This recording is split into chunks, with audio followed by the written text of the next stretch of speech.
నమస్తే, welcome to Sakshi exclusive. మీరు ఎప్పుడైనా తాము ఉద్యోగం చేయకుండానే ఉద్యోగం చేస్తున్నట్టు బిల్డప్ ఇచ్చే వాళ్ళని చూసారా? చూసామని ఒకరో లేక ఇద్దరో అలా చెప్పారని చెప్పబోతున్నారా? ఆగండి. చైనాలో ఉద్యోగాలు లేకుండా ఉన్న యూత్ ఎలా ఉద్యోగాలు చేస్తున్నట్టు నటిస్తున్నారో మీకు 5 నిమిషాల్లో మహాగమ్మత్తుగా అయితే చెప్పేస్తా. మీరు రెడీయా? వీడియో అయితే ఎక్కడా స్కిప్ అవ్వకుండా చూడండి, చాలా గమ్మత్తుగా ఉంటుంది. మీరు ఒక్కసారి ఊహించండి, మీకు ఉద్యోగం లేకుండా ఇంట్లోనే ఉన్నారు. అప్పుడు మీ తల్లిదండ్రులు లేదా స్నేహితులు మిమ్మల్ని ఉద్యోగం ఎప్పుడు వస్తుందని ప్రతిసారి విసిగిస్తూనే ఉంటారుగా. అప్పుడు మీరు ఒక ఆఫీస్కి వెళ్ళి అక్కడ పనిచేస్తున్నట్టు బిల్డప్ ఇస్తారు, కానీ అది నిజమైన ఉద్యోగం అయితే కాదు. అలాగే దానివల్ల మీకు జీతము రాదు, సరికదా. తిరిగే మీరే అలా నటించినందుకు డబ్బులు కట్టాలి. ఇలా చెప్తుంటే ఏదో సినిమా స్టోరీలో ఉంది కదా, కానీ ఇది చైనాలోని ప్రస్తుత యూత్ చేస్తున్న పని. నిజంగా జరుగుతుందండి, నమ్మడం లేదా? నిజమండి బాబు. చైనా ఆర్థిక వ్యవస్థ మందగించిన కారణంగా అక్కడ నిరుద్యోగ శాతం 14% కంటే ఎక్కువగా ఉంది. నిజమైన ఉద్యోగాలు దొరకని పరిస్థితిలో కొందరు ఇంట్లో కూర్చోవడం కంటే డబ్బు చెల్లించి బిల్డప్ ఆఫీసులకు అయితే వెళ్తున్నారు. అదెలాగో ఎందుకో మీకు వివరంగా చెప్తాను. మన స్టోరీలో మొదటి పాత్ర షుయ్ జౌ. అతను 30 ఏళ్ళు. అతనికి ఈ 2024లో తన ఫుడ్ బిజినెస్ విఫలమైపోయింది. ఏప్రిల్లో అతను డాంగ్ గ్వాన్ నగరంలో ప్రింటెడ్ టు వర్క్ అనే కంపెనీ సంస్థకు రోజుకి 30 యువాన్ అంటే మన కరెన్సీలో 350 రూపాయలు చెల్లించి ఇది ఇందాక చెప్పినట్టు బిల్డప్ ఆఫీస్కి వెళ్తున్నాడు. అక్కడ అతనితో పాటు మరో 5గురు కూడా అదే పరిస్థితిలో ఉన్నవారే. అంటే వీళ్ళు ఉద్యోగస్తులు, కానీ నిజంగా ఉద్యోగస్తులు తిరిగి డబ్బులు చెల్లిస్తున్న వాళ్ళు. ఇప్పుడు నేను చాలా సంతోషంగా ఉన్నాను, అంతేకాదు మేము గ్రూప్గా పని చేస్తున్నట్టు అనిపిస్తోంది అని షూయి చెప్తున్నాడు. అతను ఉదయం 8 నుంచి 9 గంటల మధ్య వచ్చి కొన్నిసార్లు రాత్రి 11 గంటల వరకు, అంటే ఎవరైతే ఉద్యోగాల్లో రియల్గా చేస్తుంటారో అలానే చేస్తున్నాడు. ఎందుకంటే ఆ బిల్డప్ ఆఫీస్లో కంప్యూటర్లు, ఇంటర్నెట్ మీటింగ్ రూమ్లు, టీ రూమ్లు అన్నీ ఉన్నాయి. అక్కడ షూయి లాంటి వాళ్ళు రోజు ఉద్యోగం చేస్తే బిల్డప్తో ఉద్యోగాలు వెతుకుతారు, లేదా సొంత స్టార్టప్లు ప్రారంభించడానికి ప్రయత్నిస్తూ ఉంటారు.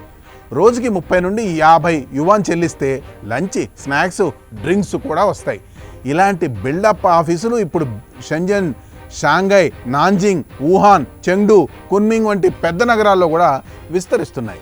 షూయి ఈ సంస్థను social media site Xiaohongshu ద్వారా కనుక్కున్నాడు.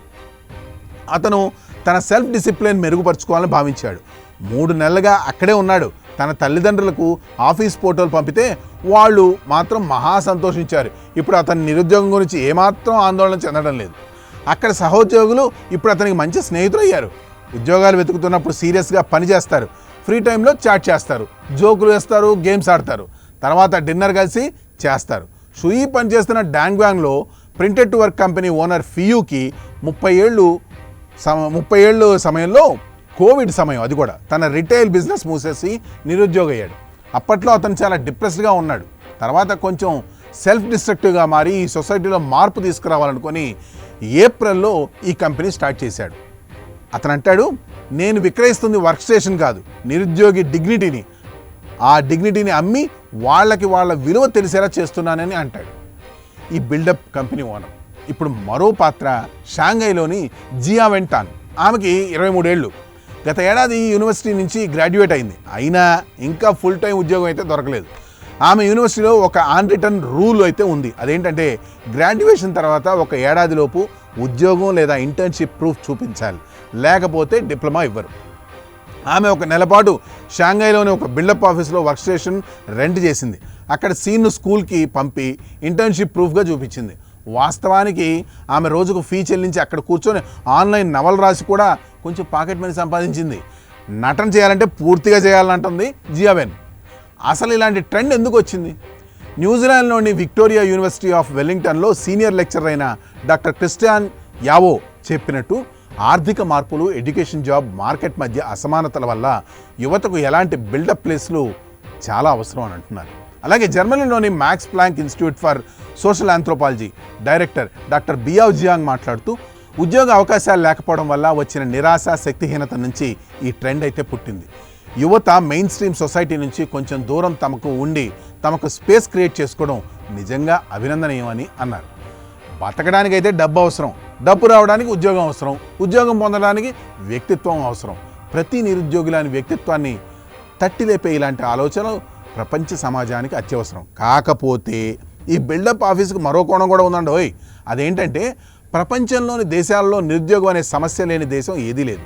మరీ ముఖ్యంగా మనలాంటి అభివృద్ధి చెందుతున్న దేశాల్లో ఈ తరహా బిల్డప్ ఆఫీసులు ప్రారంభిస్తే అది మంచికేమో కానీ చెడుకు మాత్రం చాలానే దారితీస్తుంది. ఏమైనా చైనాలోని బిల్డప్ ఆఫీసుల ఐడియా అదిరింది కదా. ఈ విషయంపై మీ కామెంట్స్ తెలియజేయండి.